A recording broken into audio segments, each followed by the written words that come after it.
Hello everyone, so guys welcome to engineers Adda. आज का ये वीडियो बहुत ही खास होने वाला है।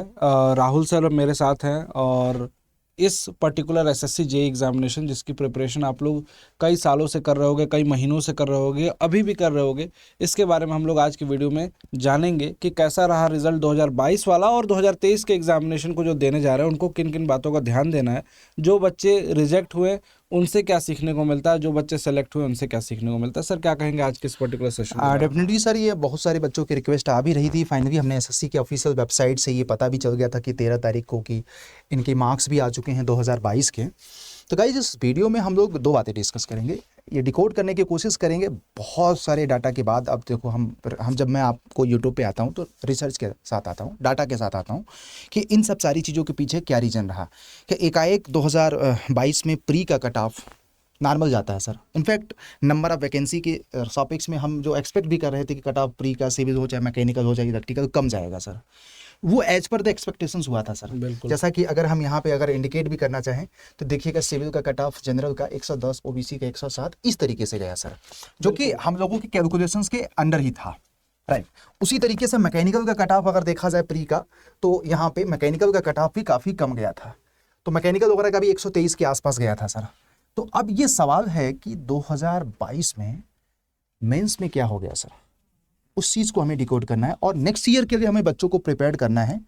तो सर आपको क्या लगता है कि 2022 में अगर मैं बात करूं सिविल इंजीनियरिंग का, बिल्कुल आप सर यहाँ पे डिस्कस करिएगा। सर, देखिए 2-3 पॉइंट मुझे जो लगते हैं ना कि बहुत अच्छे से बच्चों को भी समझना चाहिए कि ये जो गाइज ये प्री की जो कट ऑफ थी ना, इस बार प्री की कट ऑफ को देख के आपको ये तो जज करना ही नहीं है कि आगे के प्री की कट ऑफ इतनी ही जाएंगी। पहली बात जो मुझे समझ में आई है कि अगर कोई बच्चा ये सोच ले कि मैं ईडब्ल्यूएस कैटेगरी का हूँ, मैं 90 मार्क्स ला दूंगा तो मेरा सिलेक्शन 2023 में भी हो जाएगा, तो गाइज ऐसा अपने दिमाग में बिल्कुल भी मत रखना, ये भ्रम मत रखना। इस बार नंबर ऑफ वैकेंसी ज़्यादा थी प्री में, चूंकि इतने ज़्यादा बच्चों को बुलाया गया और मेंस की जो कट ऑफ बनी उसमें हमने देखा कि जो पहले होता आया था उस तरीके का नहीं हुआ। डायरेक्ट आपको जितने बच्चे सेलेक्ट करने हैं उतने बच्चों की कट ऑफ निकाली गई, उसके बावजूद भी कट ऑफ बहुत ज़्यादा थी।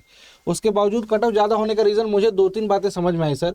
और यहाँ पे जो कट ऑफ हमने जो देखा उसमें ये भी देखा कि इसमें कोई डिफरेंस नहीं दिख रहा है डिपार्टमेंट वाइज। जैसे पहले दिखता था कि CPWD अगर आपको लेना है तो यहाँ पे CPWD में आपको जाने के लिए नंबर बहुत ज़्यादा लाने पड़ते थे और BRO में जाने के लिए नंबर यहाँ पे रिलेटिवली काफ़ी कम होते थे। लेकिन यहाँ पे इस बार देखने को मिला कि सर देखिए यहाँ पे 323 नंबर जा रही है BRO में, फिर उसके बाद MES में 338 नंबर, मतलब 15-16 नंबर के बीच में सारा गेम हो गया सर। उसके बाद को छोड़ CPWD में 347 नंबर है, शिपिंग में 300। तो इस तरीके से जो कट ऑफ वेरी करी हैं इस बार, तो इसमें आपको ये समझ में आया होगा कि सर कट ऑफ की जो उम्मीद थी ना कि 280, 290, 310, तो ये तो भाई सर हम सब लोग एक्सपेक्ट कर रहे थे कि CPWD 310 पे मिल जाएगा सर। बिल्कुल 310, 300 पे, बहुत 300 प्लस पे, मतलब ये बच्चे सोच रहे थे मनपसंद डिपार्टमेंट, इतनी ज्यादा वैकेंसी है तो हमें मिल सकता है। 310 प्लस वाले तो आराम से सोच के चल रहे थे कि 310 प्लस पे हमें मिल जाना चाहिए, लेकिन यहाँ पे 347, 310 पे तो BRO नहीं मिला। बिल्कुल BRO भी नहीं मिला, इनफैक्ट सिलेक्शन ही नहीं हुआ बच्चे का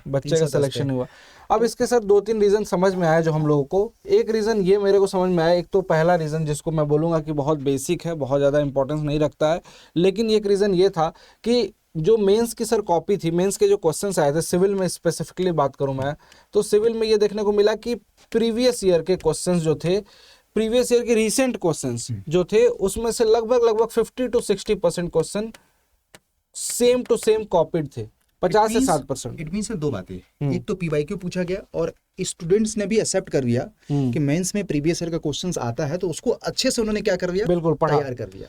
तो जिन बच्चों के मार्क्स अभी, मतलब जो बच्चे सेलेक्ट हुए, अभी हम लोगों ने कल एक मीटअप भी करा था उनसे, तो ये भी उन लोगों से भी पता चला कि सर प्रीवियस वाले जो क्वेश्चंस थे उसमें हम लोगों को टाइम नहीं लगा, उसको हम लोग बिल्कुल सरसरी निगाहों से देखते देखते के साथ फटाफट सॉल्यूशन किया और उसको सॉल्व करके कंप्लीट कर दिया। लेकिन गाइज यहाँ पे ना उन बच्चों के लिए मैं बोलना चाहता हूं कि जो बच्चे, सर देखिए ये तो एक रीज़न हो सकता है, ऐसा नहीं है कि बाकी बच्चों ने अटेम्प्ट नहीं किया होगा। अब यहाँ पे दिक्कत ये हुई है सर कि इसी क्वेश्चन को जो PYQ में आया हुआ, मान लीजिए सपोज करिए कि एक क्वेश्चन है RCC का, ये प्रीवियस ईयर में पूछा गया डिजाइनिंग का क्वेश्चन है और इस बार भी आ गया ये क्वेश्चन। एक बच्चे ने बिल्कुल डिट्टो सॉल्यूशन किया है और उसको नंबर मिल रहे हैं वहाँ पे 18 नंबर। एक बच्चे ने, दूसरे बच्चे ने सेम सॉल्यूशन किया है और वहाँ पे उसको मिल रहे हैं 7 नंबर। आंसर भी सेम है सर और सारी चीजें ऑलमोस्ट ये शिकायत बहुत सारे बच्चों ये के साथ इतने है। सारे कॉपीज में देखने को, आरटीआई के माध्यम से बच्चों ने जो कॉपी मंगाई उसमें बहुत सारे कॉपीज में ये देखने को मिल रहा है। तो ये एक फैक्ट, बहुत बड़ा फैक्ट, मेजर फैक्ट मैं बोल सकता हूँ कि ये अनबैलेंस होने का, क्योंकि जो बच्चे उम्मीद कर रहे थे कि सर मेरा तो अच्छा गया था पेपर, मेरा सिलेक्शन होना चाहिए था, मैंने भी वही सारे क्वेश्चंस, वही आंसर आ रहे हैं, तो किसी के मार्क्स कम हो गए, किसी के मार्क्स बहुत ज़्यादा हैं।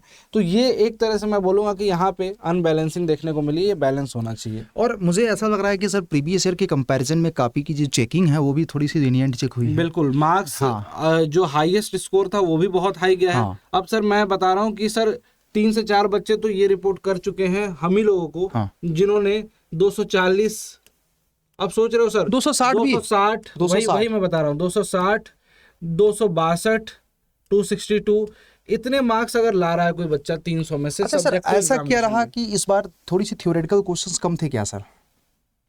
नहीं सर, क्योंकि दो बातें होती हैं सर कि थ्योरेटिकल क्वेश्चंस में नंबर कम मिलते हैं, बिल्कुल। बट इस बार क्या हुआ, थ्योरी में भी अच्छा सा नंबर मिला है। बिल्कुल नहीं सर, थ्योरी के क्वेश्चंस थे इस बार। इस बार भी थ्योरी के क्वेश्चंस मैं बात करूं तो सब्जेक्ट से थे। अब थ्योरी के क्वेश्चंस में एक तरह से बोल सकते हैं कि बच्चे बहुत ज़्यादा लिखते थे, सिस्टमेटिक लिखते थे, तो नंबर उसमें वैरी करता था। लेकिन इस बार देख रहा हूँ कि थ्योरी के क्वेश्चन में भी मार्क्स मिले हैं बच्चों को। मतलब थ्योरी के क्वेश्चंस में भी जो जिन्होंने 10 पॉइंट लिखा है उसको मान के चलो कि अगर 20 नंबर का क्वेश्चन है तो 17 मार्क्स मिल रहे हैं, और जिसने 7 पॉइंट ही लिख के खत्म कर दिया है उसको भी देख रहा हूँ कि 15 मार्क्स मिल जा रहे हैं।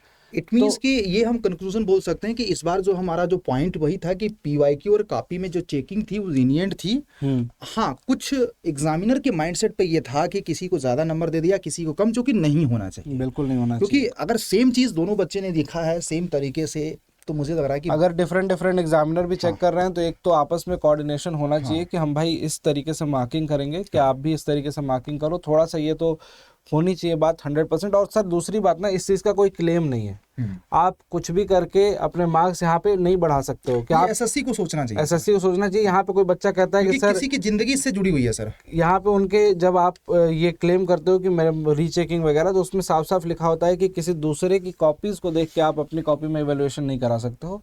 आपकी कॉपी में कोई क्वेश्चन रह गया है, चेक नहीं हुआ है, अनचेक्ड है, तो उसके लिए आपके मार्क्स बढ़ सकते हैं। लेकिन नंबर जैसे कि मिल गया है आपको, तो उसमें ये नहीं क्लेम कर सकते हैं कि मेरे को कम मिला है, मैंने जितना लिखा है उस हिसाब से, इसका कोई दावा नहीं कर सकता है। तो एक ये फैक्ट है।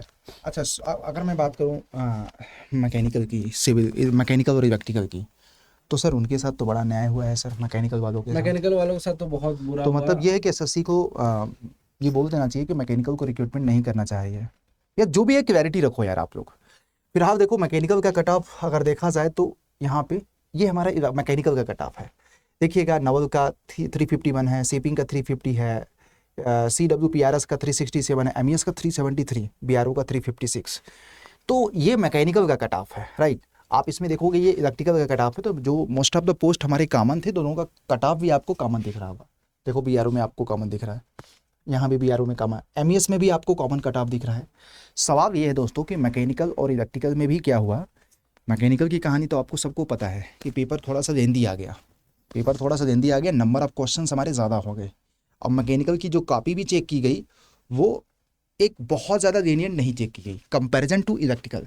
लेकिन इलेक्ट्रिकल में अगर बात किया जाए तो इलेक्ट्रिकल में नंबर ऑफ क्वेश्चंस कम थे, न्यूमेरिकल्स थोड़े से नंबर ऑफ क्वेश्चंस कम थे सर, और पेपर में थोड़ा सा भी पेपर के लेवल में भी थोड़ा डिफरेंट था, बैलेंसिंग मिल गई। और इलेक्ट्रिक एक तरह से बोल सकते हैं सर कि पेपर की चेकिंग और पेपर में मार्क्स को जो हम देते हैं बच्चों को चेक करने के बाद, इन दोनों में एक तालमेल बहुत अच्छे से होना चाहिए। अगर दो अलग अलग ब्रांचेस बैठ रही हैं तो दोनों ब्रांचेस के जो कॉपी को चेक करने आ रहे हैं फैकल्टीज मेंबर जो भी हैं, उनको आपस में कोऑर्डिनेशन करके ये डिसाइड करना चाहिए कि इसका अगर हम सेपरेट कट ऑफ बना रहे हैं तो डेफिनेटली दोनों में कुछ ना कुछ रिलेशन रखना चाहिए। मेरे तो कहना है कि दोनों में से सीटें भी बाइफरकेट कर देना चाहिए ताकि इसके लिए बच्चे फाइट भी कर रहे हैं, और इन सब के साथ हम लोग हैं कि कम से कम दो अलग अलग ब्रांचेस हैं, दोनों के पेपर के लेवल में हम इलेक्ट्रिकल को कन्विंस नहीं कर सकते, इलेक्ट्रिकल मैकेनिकल को कन्विंस नहीं कर सकते। बिल्कुल। आज ये काम जो मैकेनिकल के साथ हुआ है, कल को अगर यही काम इलेक्ट्रिकल के साथ भी हो सकता है, उनके साथ भी हो सकता है। तो ये समस्या का समाधान तभी निकल के आएगा, मुझे लग रहा है कि जब दो अलग अलग ब्रांचेस हैं। क्योंकि सर इसमें 600 बच्चे सेलेक्ट हो रहे हैं और यहाँ पे 30 बच्चे सेलेक्ट हो रहे हैं कॉमन पोस्ट पे देखा जाए तो बच्चा मैकेनिकल का गया ही नहीं। तो फिलहाल सर अगर मैं कंक्लूजन के तौर पे बोलूँ कि 2022 में अगर आप पेपर दिए हैं, आपका सिलेक्शन नहीं हुआ है, तो दो इम्पॉर्टेंट पॉइंट ये है कि 2023 के लिए नंबर ऑफ वैकेंसी पे अभी तो प्रेडिक्ट कर पाना पॉसिबल नहीं है, लेकिन नंबर ऑफ वैकेंसी ठीक ठाक आएगी, अच्छी आएगी। लेकिन प्रीवियस ईयर के क्वेश्चंस 2022 में रिपीट हुए हैं, तो आपको 2023 के लिए भी प्रीवियस ईयर के क्वेश्चंस अच्छे से तैयार करना पड़ेगा। दूसरा, काफ़ी थोड़ी सी वेरिएंट चेक हुई है, मार्किंग हमारे बढ़ते हैं, तो आप क्या लगता है सर 2023 में सेम पैटर्न फॉलो होगा कि कुछ बदल सकता है सर? नहीं सर, कुछ भी प्रेडिक्ट ऐसा नहीं किया जा सकता है कि पैटर्न सेम फॉलो होगा, लेकिन एक चीज़ जरूर प्रेडिक्ट कर सकते हैं कि जो ये प्री की कट ऑफ जो थी ना, इस कट ऑफ को देख के ये डिसाइड मत कर लो कि तुम्हारा बेंचमार्क वो है। क्योंकि सर इस बार भी जो कट ऑफ पे रह गया होगा बच्चा और मेंस में उसके जस्ट कट ऑफ के आसपास में नंबर होंगे, उसको सिलेक्शन तो नहीं मिलेगा 100%। तो गाइस देखो यार, प्री में जितना ज़्यादा अचीव करोगे वो आपके लिए बेनिफिशियल है। मार्क्स सिविल के टारगेट बता दीजिए, किसके पीछे भागे बच्चे? मैं बच्चों को यही बोलूंगा कि गाइस ये 130 प्लस का ही टारगेट आपको लेके चलना है। 130 प्लस के टारगेट पे अगर सिविल ब्रांच है आपकी, तो इस टारगेट को लेके चलते हो, मतलब कि 130 प्लस आपको मार्क्स लाने हैं कम से कम, ये मिनिमम मार्क्स हैं आपको गाइज। कुछ भी हो सकता है, n नंबर ऑफ पॉसिबिलिटी है, मे भी हो सकता है 110 कट ऑफ जाए, मे भी होता है 120 जाए, मे भी होता है 125 जाए, मे भी होता है कि इस बार जैसी ही चली जाए फिर से। लेकिन आपको प्रिपेयर करना है उस वर्स्ट कंडीशन के केस में, जब आपकी कट ऑफ बहुत हाई जाती है, उस केस में भी आप सिलेक्शन लो। तो इतना टारगेट करने के लिए मैं कहता हूँ सर ना कि बच्चे को ना 170 प्लस प्रॉपरली अटेम्प्ट करना होता है।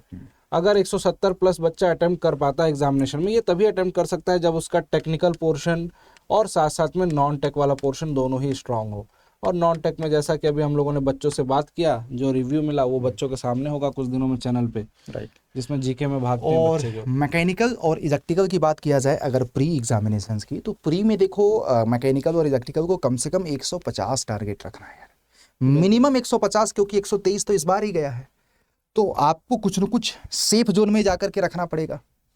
तो प्री में हम इतना ही बोलेंगे कि अगर आप, और एक बात ये भी है कि इस वीडियो को देखने के बाद आप लोग हमेशा देखो बहुत सारे बच्चे प्री निकाल देते हैं, मेंस में बार बार अटक जाते हैं, तो मेरा बस इतना ही सलाह है कि अभी से आप लोग सेलेक्टेड न्यूमेरिकल्स और डेरिवेशंस, एसएससी जेई के पीवाईक्यू, और in fact sir Indian engineering service के भी पीवाईक्यू, सिर्फ पीवाईक्यू पे मेंस वाले, हाँ मेंस वाले। बिल्कुल गाइस, सर ने बहुत अच्छी बात बोली है कि केवल प्री चिल्लाने से या करने से आपका सिलेक्शन नहीं होगा। मेंस के लिए आप लोग ना पीवाईक्यू लगाना स्टार्ट कीजिए। और पीवाईक्यू का ट्रेंड देखा इस बार एसएससी जेई में, देखा आपने प्रीवियस ईयर से उठ के सीधे सीधे क्वेश्चन आ गए। ये पीवाईक्यू कौन कौन से लगाने हैं, जैसा सर ने अभी बोला, एक तो एसएससी जेई लगा लो, एसएससी जेई का प्रीवियस ईयर का मेंस का क्वेश्चन, और दूसरा आपको ईएससी इंजीनियरिंग सर्विसेज एग्जामिनेशन के क्वेश्चन। इन दोनों को लगा लोगे, मोर देन सफिशिएंट है जब तक आप प्री नहीं दे पा रहे। और सबसे इंपॉर्टेंट चीज़ ये है कि सर प्रीवियस ईयर के एनालिसिस करने के बाद ये इनको डिफाइन करना पड़ेगा कि एसएससी जेई के मेंस में किस किस टॉपिक से क्वेश्चंस आते हैं। बिल्कुल, क्योंकि सिलेबस तो बहुत बड़ा है, मेंस में आपको दायरा बहुत लिमिटेड होता है सर। फ्लूइड मैकेनिक्स के इन्हीं टॉपिक से मेंस में क्वेश्चंस आना है बिल्कुल, सर। बिल्कुल। वो टॉपिक आपको आइडेंटिफाई करने पड़ेंगे। अगर आप प्रिपरेशन से स्टार्ट कर रहे हो बिना ये सब किए, तो मुझे लग रहा है कि आपका पढ़ने का कोई मतलब नहीं है, सेंस नहीं है। जब आपको पूरा इन्फॉर्मेशन हो तब आप प्रिपरेशन से स्टार्ट कर दो। बिल्कुल, सिलेक्शन जर्नी बहुत लंबी है गाइज, और ऐसा भी नहीं कि इतनी लंबी है कि आप सिलेक्शन नहीं ले सकते हो और आपकी ज़िंदगी निकल जाएगी। सिलेक्शन लेने वाले 3 महीने में पढ़ के सिलेक्शन लेके, एक बच्चा अभी हमसे मिला, वो उसने 3 महीने में लिया। कुछ लोग ऐसे हैं जिनको समय लग जाता है, लेकिन आपको स्मार्टली वर्क करना है। जैसा सर ने बताया कि मेंस के क्वेश्चंस लगाइए, साथ साथ में जब तक प्री एग्जामिनेशन आप देने जाओगे तब तक इतना होना चाहिए कि आपने सिलेक्टेड टॉपिक्स को शॉर्टलिस्ट कर लिया और आपके क्वेश्चंस हो गए। तो इससे आपको क्या होगा कि यहाँ पे आपको एज मिल जाएगा, यहाँ पे आप अच्छा स्कोर कर पाओगे। प्री मेंस दोनों की प्रिपरेशन एक साथ ही होती है। अगर कोई ये कहता है कि पहले प्री पढ़ लो मेंस पढ़ लो, ये मेरे हिसाब से देखो ये स्ट्रेटजी सही नहीं है। ये स्ट्रेटजी उनके लिए बस काम कर जाती है जो एकदम बिल्कुल लास्ट मोमेंट पे पढ़ना स्टार्ट कर रहे हैं। जो भरपूर टाइम दे रहे हैं उनके लिए प्री प्लस मेंस, ये दोनों ही एक साथ एग्जामिनेशन को लेके चलना होगा आपको, अगर एसएससी जेई क्लियर करना है तो। इस बात को ध्यान में रखिएगा।